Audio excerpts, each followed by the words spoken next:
झारखंड में इन दिनों अपने स्थापना दिवस के रजत जयंती वर्ष का जश्न मना रहा है। राज्य की विधानसभा भी अपने 25 वर्ष पूरे होने पर विभिन्न कार्यक्रमों का आयोजन कर रही है। इसी विशेष अवसर पर प्रदेश के जनप्रतिनिधियों के कार्यों का मूल्यांकन किया गया, जिसमें धनबाद के विधायक राज सिन्हा को उनके सराहनीय व्यवहार, जनसेवा और विकास कार्यों के लिए उत्कृष्ट विधायक सम्मान से सम्मानित किया गया। सम्मान प्राप्त करने के बाद विधायक राज सिन्हा ने जेपी भारत लाइव से विशेष बातचीत की। उन्होंने कहा कि यह सम्मान उनके लिए अत्यंत गर्व और हर्ष का विषय है। उन्होंने इसे जनता की सेवा के प्रति उनकी प्रतिबद्धता का परिणाम बताया। सिन्हा ने कहा कि यह सम्मान न सिर्फ उनके उत्साह को बढ़ाता है, बल्कि धनबाद और झारखंड के विकास के लिए और अधिक तत्परता से कार्य करने की प्रेरणा देता है। इसके साथ ही उन्होंने बिहार की हालिया राजनीति पर भी अपनी प्रतिक्रिया व्यक्त की। राज सिन्हा ने कहा कि बिहार में एनडीए सरकार का एक बार फिर बहुमत के साथ लौटना उनके लिए दोहरी खुशी है। उन्होंने चुनाव प्रचार के दौरान उपयोग की गई अमर्यादित भाषा पर कटाक्ष करते हुए कहा कि जनता लोकतंत्र में सबसे बड़ी ताकत होती है और बिहार की जनता ने ऐसे अमर्यादित और अनैतिक भाषा का प्रयोग करने वाले लोगों को अपने मतों के माध्यम से उपयुक्त जवाब दिया है। राज सिन्हा ने आगे कहा कि जन समर्थन ही सबसे बड़ा पुरस्कार है और वह आगे भी इसी विश्वास को बनाए रखने के लिए निरंतर कार्य करते रहेंगे। धनबाद की जनता और पार्टी कार्यकर्ताओं में विधायक को उत्कृष्ट विधायक सम्मान मिलने पर हर्ष की लहर है और इसे धनबाद के विकास की दिशा में एक सकारात्मक उपलब्धि माना जा रहा है। झारखंड विधानसभा की अगर हम बात करें तो झारखंड विधानसभा यानी झारखंड स्थापना दिवस का आज रजत उत्सव मनाया जा रहा है। 15 नवंबर 2000 में बिहार से अलग होकर झारखंड राज्य की स्थापना हुई थी और आज झारखंड विधानसभा का भी रजत जयंती मनाया जा रहा है। और इस बार अगर हम बात करें तो झारखंड विधानसभा में बिरसा मुंडा स्मृति उत्कृष्ट विधायक का जो अवार्ड है, वो इस बार जो सम्मान है वो धनबाद विधायक राज सिन्हा जी को मिला है। और हम सीधा उन्हीं से जुड़ते हैं, उनसे समझने की कोशिश करते हैं कि इस तरह का जो बना उस पर वो क्या कहेंगे, यह सम्मान उनको मिला है, इस पर वो क्या कहते हैं। सर, इस बार जो सम्मान मिला है वो धनबाद के लिए एक गौरव की बात है और ख़ासकर धनबाद विधायक को यह सम्मान मिला है, यह भी गौरव की बात है। तो क्या कहेंगे सर? नहीं, खुशी के क्षण है, खुशी के पल है। और जब कोई भी व्यक्ति मेहनत करता है, कार्य करता है और उसके बाद जब उसको प्रोत्साहित किया जाता है तो स्वाभाविक है कार्य करने की क्षमता और आगे बढ़ती है। तो उसी प्रकार से मेरे लिए खुशी का विषय है और आगे प्रेरणा मिल रहा है काम करने का अच्छे से। लेकिन यह सम्मान धनबाद की जनता का सम्मान है और इस सम्मान को यह सम्मान जो है उत्कृष्ट विधायक का, यह धनबाद की जनता के प्रति समर्पित है, हमने समर्पित किया है। क्योंकि जिस प्रकार से लगातार ये तीसरा बार है और जनता ने मुझे उत्साहित किया है, जनता का सहयोग, समर्थन, आशीर्वाद, प्रेम, स्नेह यहाँ के तमाम माताओं बहनों का मिलता रहा है, तो उससे कार्य करने का उत्साह हमेशा बढ़ता है और सब कुछ चुनौतियों का सामना करते हुए भी काम करने की प्रेरणा मिलती रहती है।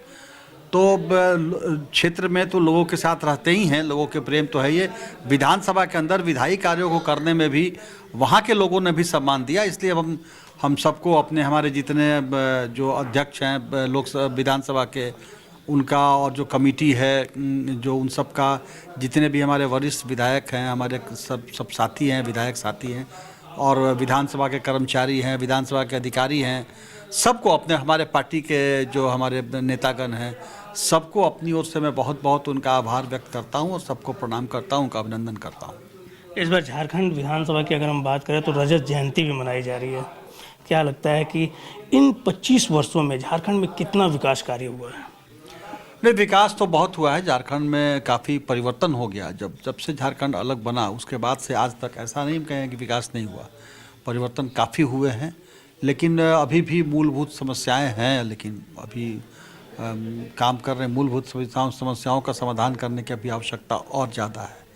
और ख़ास करके थोड़ा विधानसभा में को अपने अधिकार या विधानसभा की शक्ति कभी कभी ऐसा लगता है कि वैसे तो कार्यपालिका, विधायिका और न्यायपालिका तीनों अपना अपना काम करते हैं, लेकिन कभी कभी ऐसा महसूस होता है कि अब कार्यपालिका जो है वो विधायिका पर हावी सा हो रहा है। लेकिन खैर हम लोग अपना काम कर रहे हैं और विधायिका को और थोड़ा शक्ति देने की आवश्यकता है।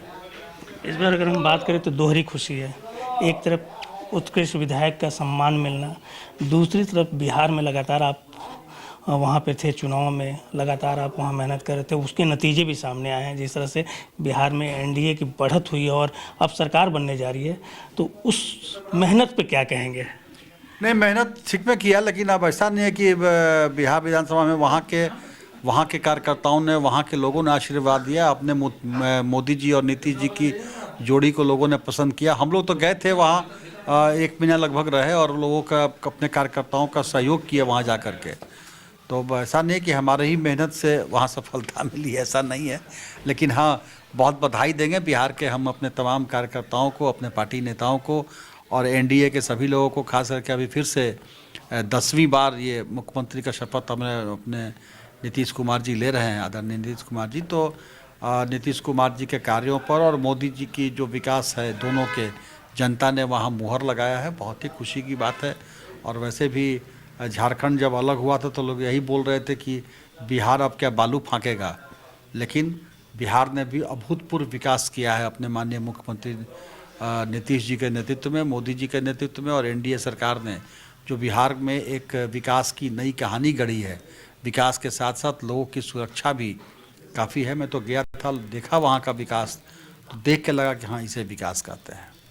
लेकिन इस बार पहली बार ऐसा देखा गया बिहार चुनाव में, खासकर काफ़ी अनर्गल बयानबाजी जो थी, वो जो है उसकी सीमा जो है वो लांघ गई थी। इस पे क्या कहेंगे कि लगातार जो है विपक्ष ऐसे अनर्गल बयानबाजी करे, तो वो प्रधानमंत्री के बारे में हो या योगी आदित्यनाथ के बारे में, सभी के बारे में जो अनर्गल बयानबाजी आ रही थी, उस पर क्या कहेंगे आप? देखिए, जितने लोगों ने, राहुल गांधी के लोगों ने, तेजस्वी के लोगों ने प्रधानमंत्री जी को माँ की गाली दिया, अब इससे ज़्यादा दुर्भाग्यपूर्ण और कुछ होगा नहीं। लेकिन बिहार है, बिहार के लोगों ने इसे दिल पे लिया और उतना ही, जितना ज़्यादा गाली उन्होंने दिया, उतना ही ज़्यादा वोट भर भर के झोली बिहार के लोगों ने आशीर्वाद स्वरूप प्रधानमंत्री जी मोदी जी को दिया। तो बिहार का अपना एक इतिहास है। बिहार लोकतंत्र की जननी है। वहाँ ऐसे छोटे व्यवहार शोभा नहीं देते। आज भी चुनाव जीतने के बाद बिहार के बड़े बड़े नेता जो हैं, कोई बोलता है अभी, अब जगदा बाबू जैसे लोगों से ऐसी उम्मीद नहीं थी, ईवीएम में 25,000 वोट डाल दिया। एक ईवीएम में 25,000 वोट आ सकता है क्या? ये बोलने के पहले कुछ सोचना चाहिए। जनादेश है, जनादेश को स्वीकार कीजिए। आपको आत्मचिंतन करना चाहिए भाई कि आप क्यों आ रहे। प्रधानमंत्री जी को, मोदी जी जो विश्व के सर्वाधिक लोकप्रिय नेता हैं, उनके माँ को गाली दीजिएगा। अपने घर के परिवार को आप नहीं संभाल पा रहे हैं, तो अपनी कमियां नहीं देखते हैं, विकास में कुछ नहीं। अब तेजस्वी यादव 9वां फेल एक लड़का, अब उसको आप बोलिए कि बिहार जैसे राज्य का हम कमान सौंपेंगे, वो मुख्यमंत्री कैंडिडेट, चीफ मिनिस्ट्रियल कैंडिडेट होंगे, ये बिहार के लोग को पचेगा? जो खुद अपना घर नहीं देख रहा है, अपने पढ़ाई लिखाई नहीं किया, जिनकी अपनी कोई सोच नहीं है, वो बिहार चलाएगा? तो ये बिहार को लोग ने, बिहार बुद्ध की धरती है, बिहार चाणक्य की धरती है, नालंदा विश्वविद्यालय जिस बिहार में हो, वहाँ पे ऐसे ऐसे लोग को बिहार कभी स्वीकार नहीं करेगा। और उसी का परिणाम है। अब अनर्गल प्रलाप करने से कोई फ़ायदा वायदा है नहीं। अब तो सहयोग करके अपना आत्मचिंतन करना चाहिए और महागठबंधन को फिर से सकारात्मक भूमिका में आए, जिससे कि जो बचा खुचा है वो फिर से उनका कम से कम उतना तो सहेज के रखें। बिल्कुल आत्ममंथन करना चाहिए बिहार चुनाव पे। लेकिन हम बिहार चुनाव की बात नहीं कर रहे हैं, हम बात कर रहे हैं झारखंड की। और ख़ासकर हमारे साथ जो सदर विधायक हैं, धनबाद विधायक है राज सिन्हा, उन्हें उत्कृष्ट विधायक का सम्मान मिला है। इस पे हमसे खास बातचीत कर रहे थे और आगे भी हम राजनीतिक गलियारों की जो चर्चाएँ हैं वो आपको हम दिखाएंगे। आप हमारे साथ बने रहें। जेपी भारत लाइव के लिए संजय चौरसिया के साथ कन्हैया कुमार। जेपी भारत लाइव, भारत की बात जेपी के साथ। वीडियो को लाइक करें, शेयर करें और चैनल को सब्सक्राइब करें।